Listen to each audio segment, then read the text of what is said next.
Yan po ang kita ng shop. Nilalagay niya po sa kanyang baboy.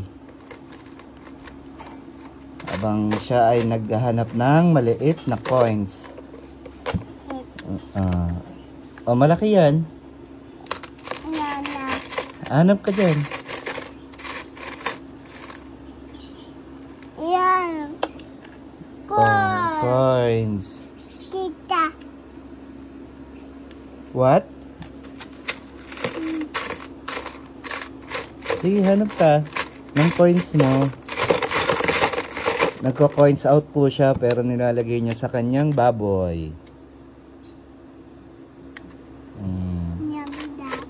Ha? Sa shop. Kita ba nini yan? Mami. Tsaka? Daddy. Si daddy.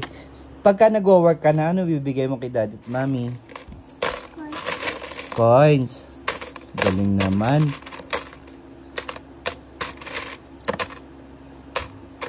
Sige na, hulog mo na.